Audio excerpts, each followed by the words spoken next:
کربلا کے موقع پر زیادہ لوگ یزید کے ساتھ تھے، زیادہ لوگ، ہم کثرت کے قائل نہیں، ہم حق کے قائل ہیں۔ ہم اب چھوڑ دو بات، دلائل کی طرف آؤ۔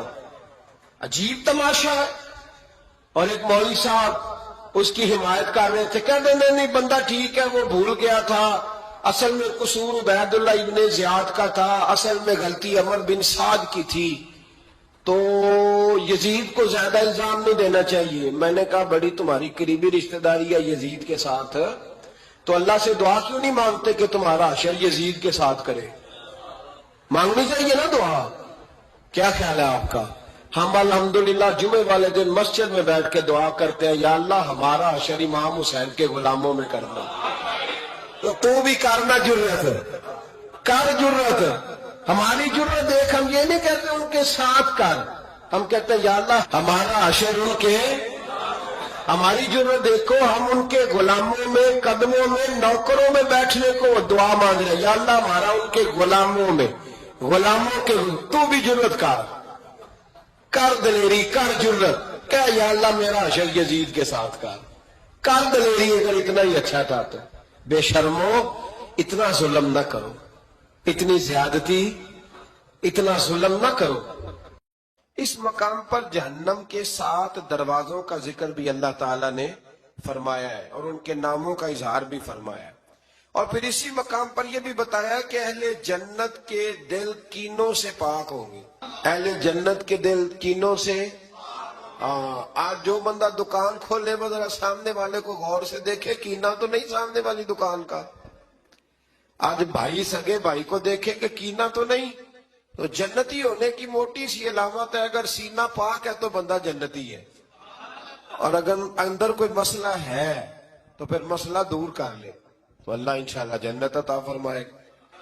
اور اعزاز و اکرام کے ساتھ ایک دوسرے کے مقابل مسندوں پہ بیٹھے ہوں گے یہ جو کینے سے پاک ہے۔ آیت نمبر 49 اور 50 میں فرمایا کہ میرے بندوں کو بتا دو کہ میں غفور اور رحیم ہوں، اور یہ بھی بتا دو کہ میرا عذاب دردناک ہے۔ یعنی خوف اور امید دونوں کو اختیار کرنا چاہیے، اس سے ڈرنا بھی چاہیے اور رحمت کی امید بھی رکھنی چاہیے۔ چند آیات میں حضرت ابراہیم اور لوط علیہ السلام کا واقعہ بیان ہوا ہے، وہ پہلے بھی میں شاید کل بھی ہم اس پر بات کر رہے تھے کہ جب وہ آئے تھارے فرشتے انسانی شکل میں، اس کی تفصیل گزر گئی۔ آیت نمبر 49 سے 84 تک اصحاب الایکہ اور اصحاب الحجر کا ذکر ہے۔ ان کے پاس اللہ تعالیٰ کی نشانیاں آئیں جس سے انہوں نے اعراض کیا۔ ان کے اندر تعمیری صلاحیتوں کا ذکر ہے، وہ بھی اللہ نے بیان کیا کہ بڑے ماہر تھے، وہ پہاڑوں کو کھود کر اپنے لیے محفوظ مکانات بنا لیتے تھے، لیکن ان قوموں نے انبیاء کو جھٹلایا تو یہ سب کچھ ان کو اللہ کے عذاب سے نہ بچا سکا، اور ان پر اللہ کا عذاب نازل ہوا۔ آج میں قرآن مجید کی نعمت اور سورہ فاتحہ کا خاص طور پر ذکر فرمایا گیا، بہت بڑی شفا والی سورت ہے سورت فاتحہ، اور کافروں کے انجام پر رنجیدہ نہ ہونے اور مسلمانوں پر اپنی ساری محبت نچھاور کرنے کا بیان ہے۔ اس سورت کی آخری آیت میں فرمایا کہ اپنی آخری سانس تک اللہ تعالیٰ کی عبادت کرتے رہیں، بتایا کہ آخری سانس تک اللہ تعالیٰ کی عبادت، تو ملنگ کی دے جان کے جڑے کہنے نماز ہی کوئی نہیں، دربار کے ساتھ مسجد ہی کوئی نہیں، چکر ہی کوئی نہیں۔ او خدا کے بندو، عبادت کا پہلا درجہ ہے۔ اگر میرے رسول پاک شدید علیل ہو اور 2 صحابہ کے کندھوں پہ ہاتھ رکھ کے بظاہر سہارا لے کے بھی حضور نماز کے لیے پہنچ جائے تو کون سی طریقت پہ عمل کر رہا ہے؟ آخری سانس تک رب کی عبادت کرو۔ یعنی میرا دل کرتا ہے کہ اس آیت کے بعد دعا مانگیں کہ یا اللہ جان بھی اس وقت نکالنا جب سجدے میں ہو، اور یا اللہ دنیا سے اس وقت لے کے جانا جب تیرا ذکر جاری ہو، یا اس وقت لے کے جانا جب تیرے نبی کی نعت پڑھ رہے ہو یا سن رہے ہو۔ عبادت میں لے کے جانا، عبادت میں، چونکہ وہ کہتا ہے نا آخری سانس تک میرا ذکر کرو، آخری سانس تک میری عبادت کرو۔ آگے پھر سورہ نحل شروع ہو جاتی ہے. یہ نحل نا شہد کی مکھی کو کہتے ہیں، یہ شہد کی مکھی کو کہتے ہیں. دیکھیں اللہ تعالیٰ نے کن کن چیزوں کے نام پر ماشاءاللہ اپنے فضل سے صورتوں کے نام بیان فرمائے. اس صورت کے اکثر مضامین میں اللہ تعالیٰ کی توحید اور استحقاق عبادت میں منفرد ہونے اور اس پر بے شمار دلائل کا ذکر فرمایا گیا. اس میں شرک کی مذمت ہے اور جو منکرین عذاب آخرت ہیں ان کے لیے وعید ہے، اور نبی رحمت علیہ السلام کی نبوت اور رسالت کے اسبات کا بیان ہے.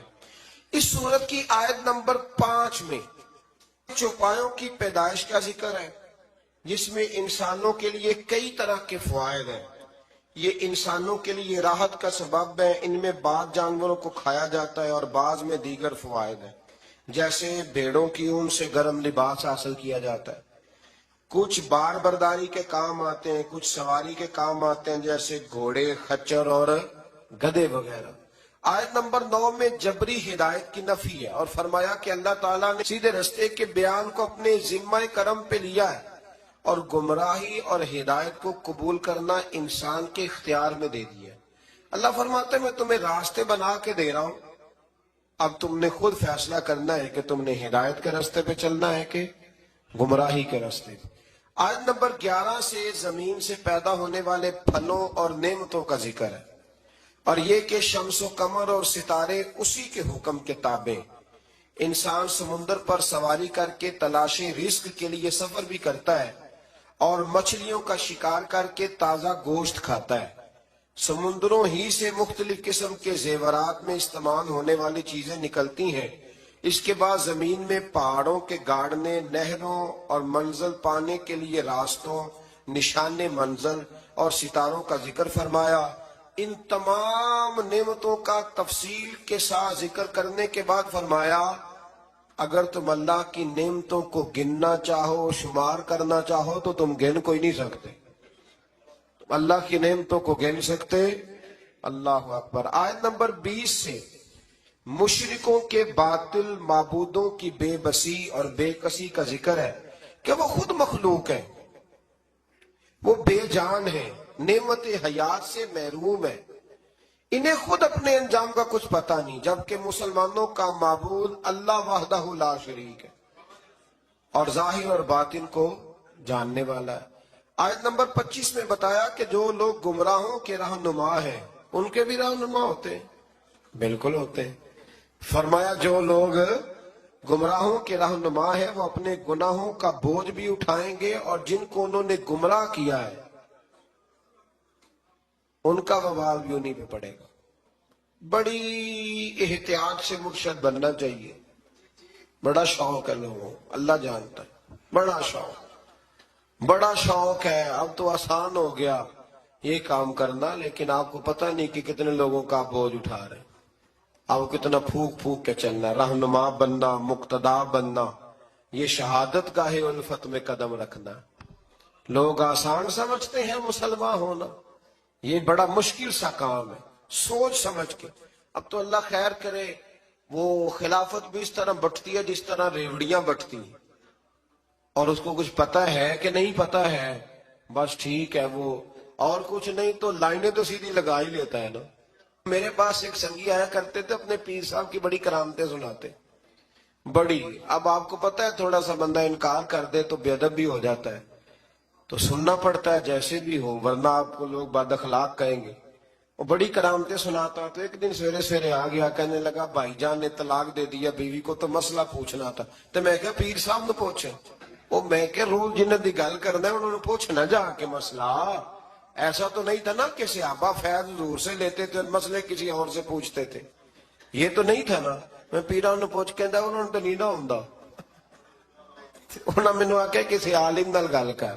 میں کہ کمال گل ہے نا، مسئلہ عالم دسے تے پیری مریدی جہل کرے، یہ عجیب فضول بات ہے نا. بھائی مسئلہ بتانا بھی تو رسول اللہ کا دین ہے نا. یہ اصل دین تو یہ ہے نا نبی پاک کا دین، بتانا اور عمل کرنا. اسی طرح ایک صاحب سے میں نے کہا کہ اپنے ہمارے پیر صاحب کے کوئی فکری باتیں، مرشد تو ہوتا ہے کہ ہر موضوع پر وہ ہماری رہنمائی کرے، یعنی کوئی سبق ایسا رہے نا کہ جو اس نے سنایا نہ وہ پڑھایا نہ ہو.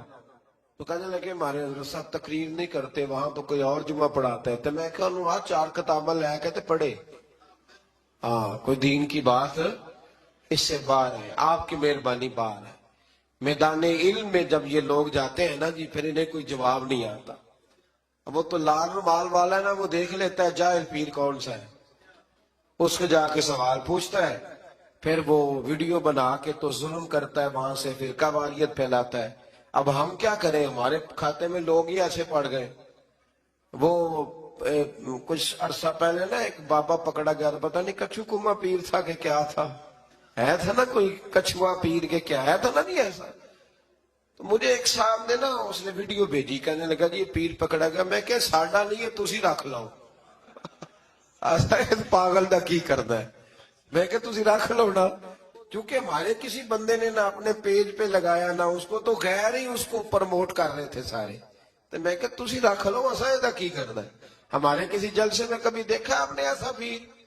ہم سنی علماء جتنے بھی الحمدللہ کام کرنے والے, وہ ایسے جانوں کو دعوت, تو ایسے ہی آپ ہمارے کھاتے میں ڈال رہے ہیں. تو اس لیے مہربانی کریں, مقتدا اور رہنما وہ بندہ ہوگا جس کے پاس کوئی چیز ہوگی. اللہ تبارک و تعالی ہمیں سمجھنے کی توفیق عطا فرمائے.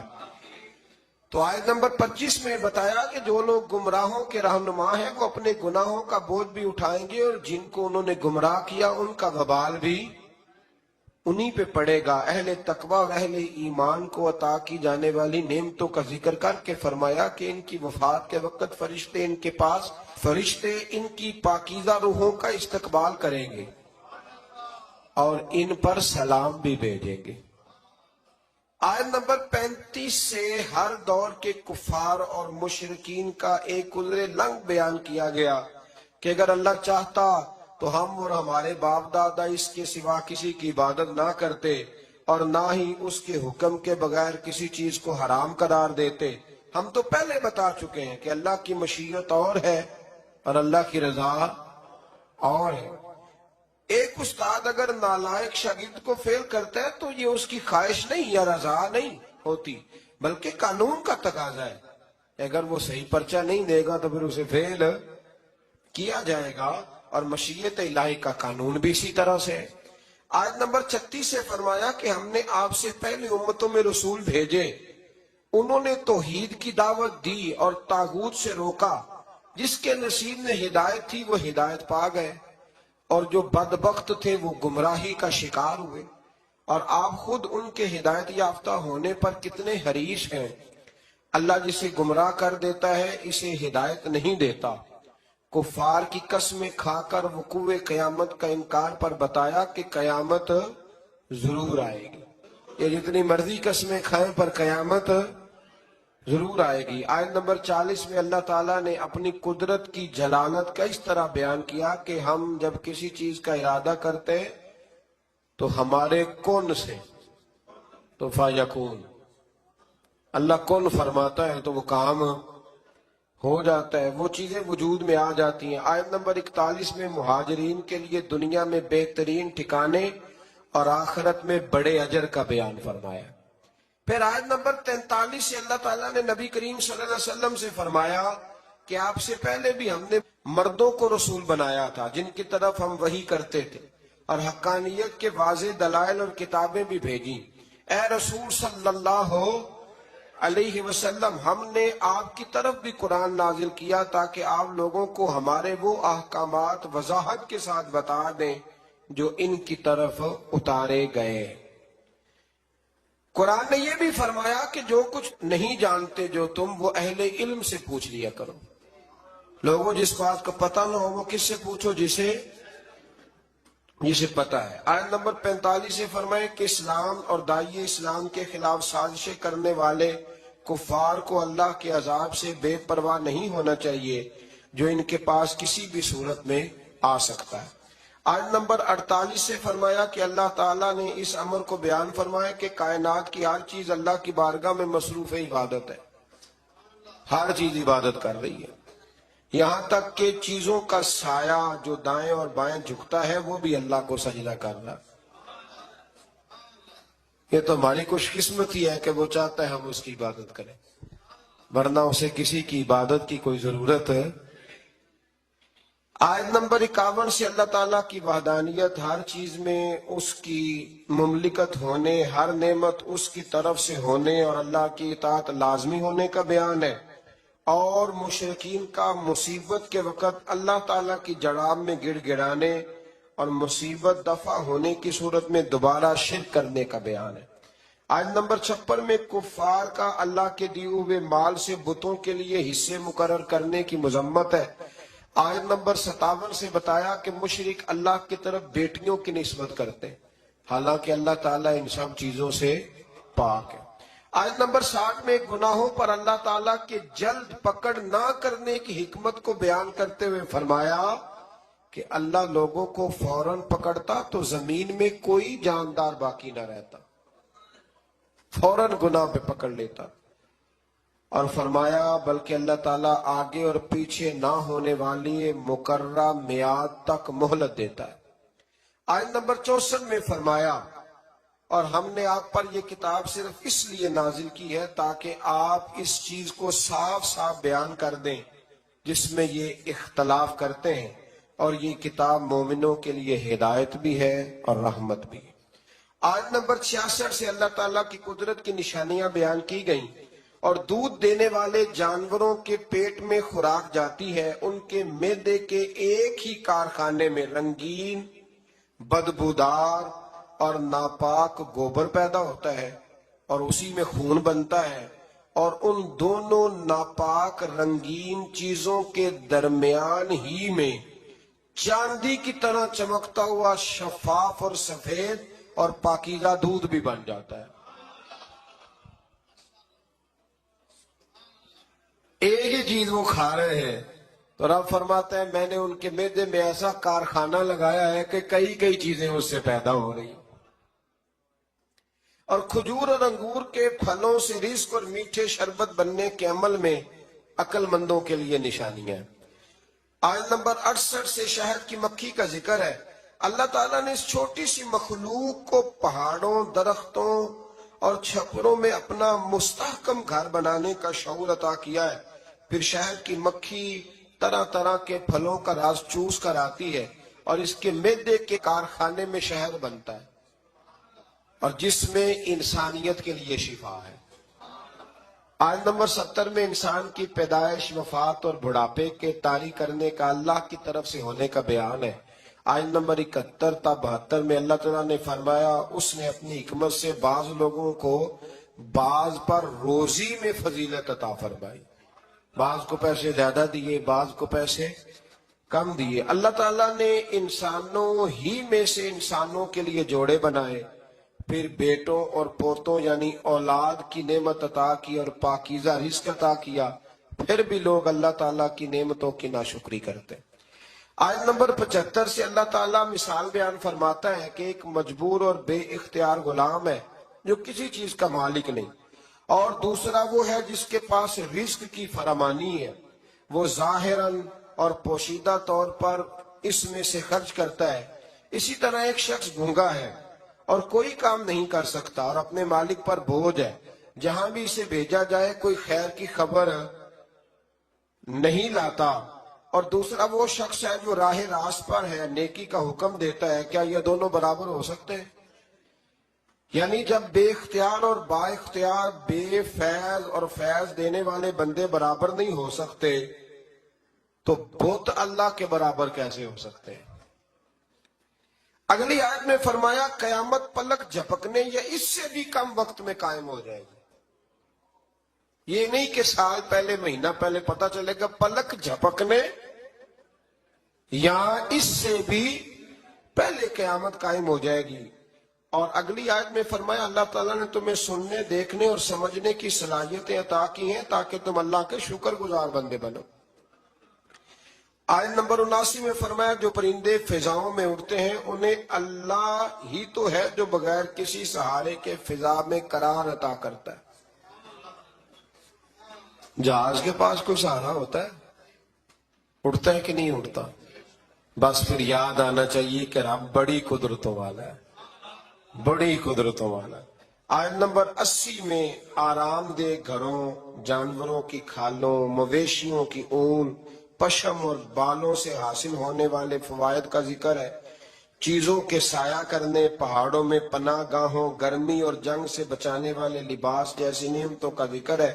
یعنی یہ سب چیزیں اللہ تعالیٰ کی قدرت کا شاہکار۔ آیت نمبر 86 سے فرمایا کہ مشرکین جن معبودوں کو پوجتے ہیں کل بروز قیامت وہ ان سے بیزاری کا اظہار کریں گے اور ان کو جھوٹا ثابت کر کے اللہ کی بارگاہ میں عاجزی پیش کریں گے۔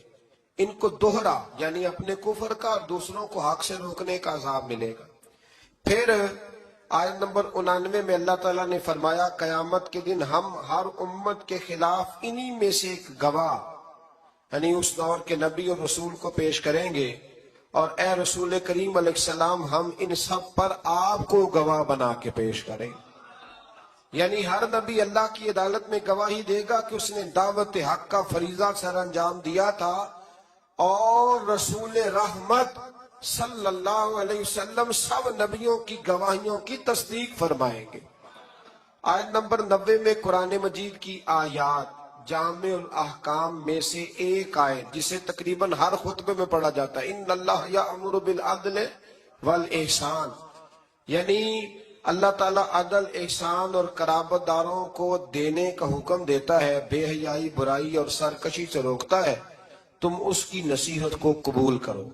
آیت نمبر 91 میں وعدے کی پاسداری کا حکم دیا، قسمیں کھا کر توڑنے سے منع فرمایا، دنیاوی فائدے کے لیے دھوکہ دہی کے لیے قسمیں کھانے کو معیوب قرار دیا، اور فرمایا کہ ان لوگوں کی مثال اس عورت جیسی ہے جو سوت کاٹتی ہے پھر اسے ٹکڑے ٹکڑے کر دیتی ہے، یعنی محنت کر کے ضائع کر دیتی ہے۔ اسی طرح یہ جو لوگ وعدہ خلافی کرتے ہیں، ظلم کرتے ہیں، یہ بھی کچھ وقار بنا کے پھر اپنا وقار ضائع کر دیتے ہیں۔ اگلی آیات میں فرمایا کہ دنیا کے حقیر اور ناپائیدار فائدے کے لیے اللہ کے وعدے کو نہ توڑو، دائمی اور ابدی نعمتیں صرف اللہ کے پاس ہیں۔ اللہ تعالیٰ نے وعدہ فرمایا ہے کہ ہر مومن مرد اور عورت جو نیک کام کریں گے تو ہم انہیں پاکیزہ زندگی عطا کریں گے اور ان کو بہترین جزا دیں گے۔ آیت نمبر 98 میں یہ تعلیم دی گئی کہ قرآن مجید کی تلاوت شروع کرنے سے پہلے اعوذ باللہ من الشیطان الرجیم پڑھنا چاہیے، اور یہ کہ شیطان کا زور مومنوں پر نہیں، صرف اپنے دوستوں پر اور مشرکوں پہ چلتا ہے، پکے مومنوں پہ تو اس کا زور چلتا ہی نہیں۔ آیت نمبر 101 میں ایک آیت کی جگہ دوسری آیت لانے کے خلاف کفار کی ہرزہ سرائی کا ذکر ہے، فرمایا اللہ خوب جانتا ہے کہ وہ جو نازل کرتا ہے۔ بعض آیات قرآن مجید میں ناسخ اور منسوخ ہیں۔ ابھی آپ کے ذہن میں کچھ شک نہ رہ جائے، تھوڑی سی وضاحت کر دیتا ہوں کہ کچھ وقت کے لیے بعض حکم آئے تھے، جیسے شروع میں حکم آیا تھا کہ ہم نے کسی کے ساتھ لڑنا نہیں، لکم دینکم ولی دین، تمہارا اپنا دین اور